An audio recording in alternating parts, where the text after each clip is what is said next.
Bad days are fine. Bad days are good if you look at it a certain way. But bad days are fine.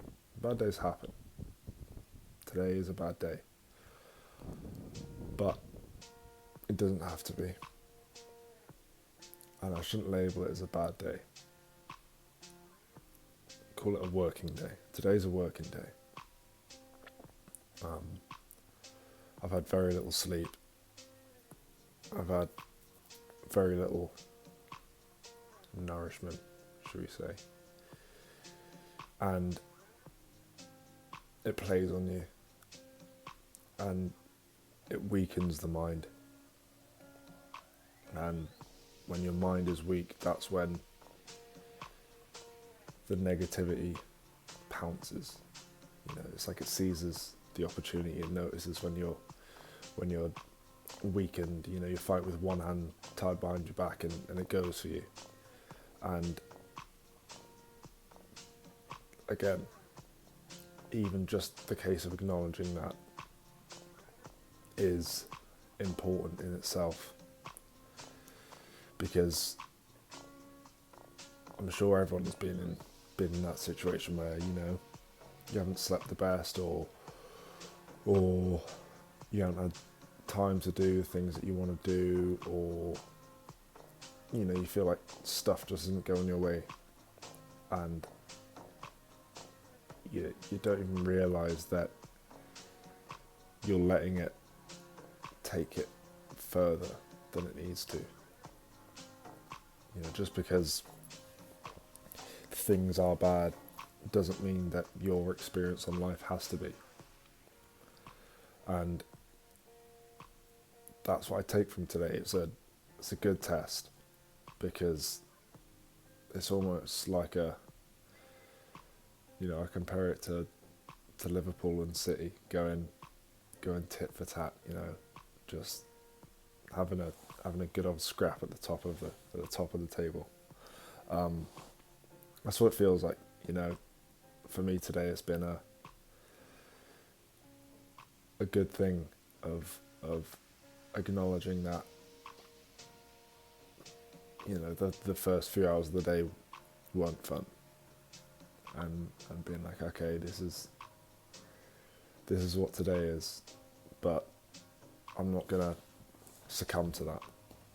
I'm not gonna wallow in my own self-pity. And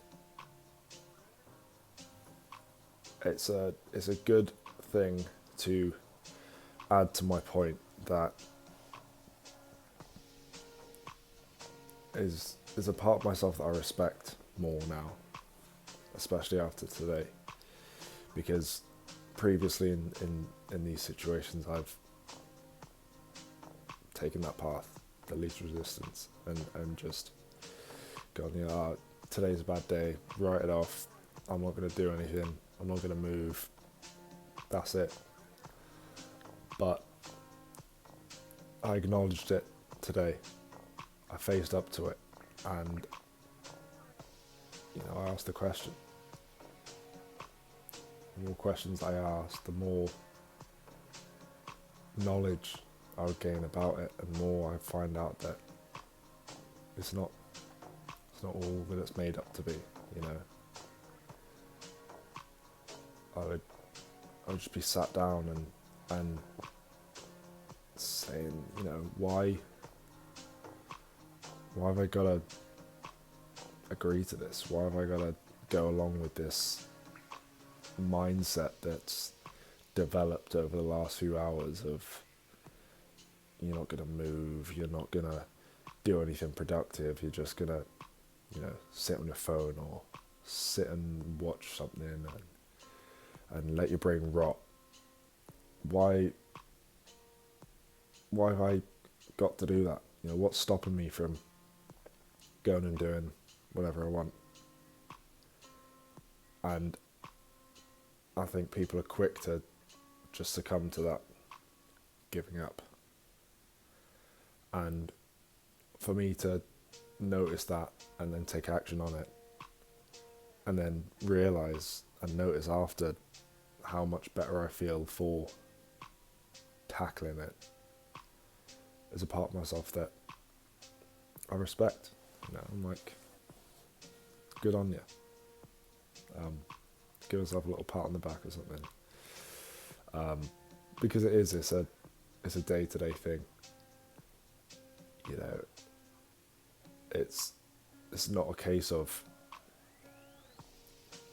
looking at the bigger picture and taking it as a marathon. Every day can be a sprint if you want it to be, and it can just be a case of surviving the day and not letting yourself wander into the future, because we suffer more in our heads than we do in reality. Doesn't matter how smart you are, you can't predict what's going to happen in 1 minute, let alone tomorrow or in a week or in a month. And coming to terms with the fact that you have to find those things in yourself, because they're there. It's not a case of developing traits of yourself that you like and turning yourself into a person that you like. It's just acknowledging and finding these qualities and reveling in them almost. That's not to say be a narcissist and love yourself and be a Patrick Bateman. It's not to say that, but it is to say that you need to be giving yourself a pat on the back. And if you can't, then you're not going to be able to bring positivity from other things apart from yourself into your life.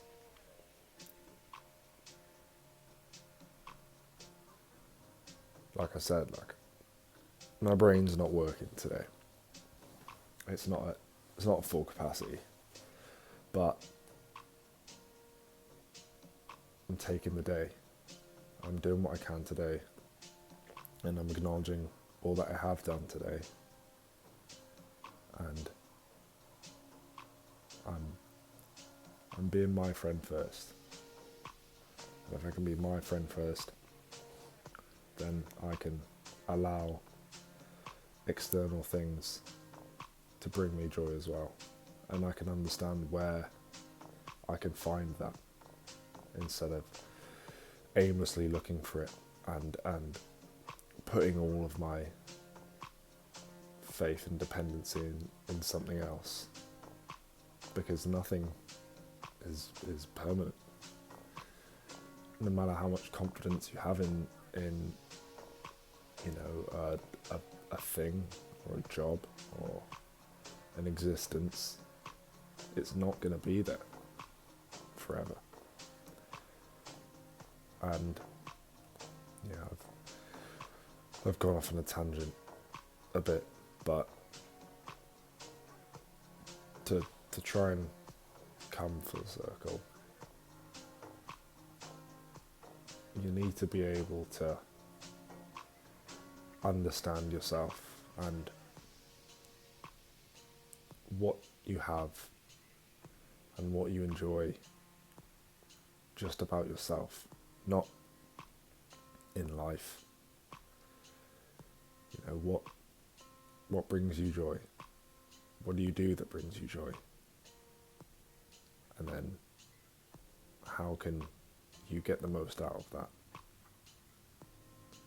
And if you're able to do that, then that gives you the ability to gain those kinds of joys from the outside world. And it also allows you to find what you do need to work on, and maybe what you don't find joy from, or what brings you negativity. And it opens your eyes to all these things. And then in finding all of this, you can understand what can bring you what you actually want, instead of aimlessly searching for things you think you need.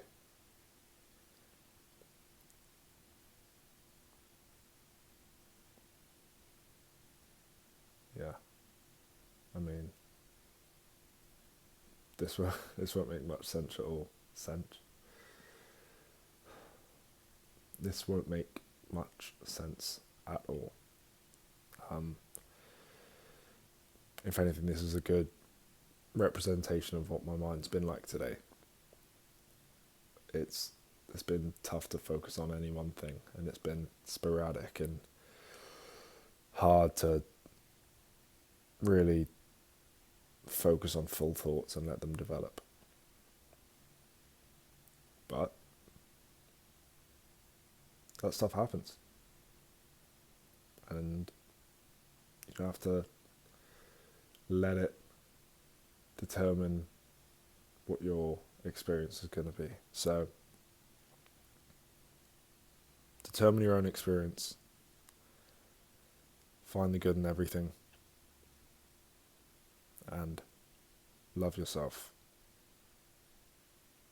as cringe as it is.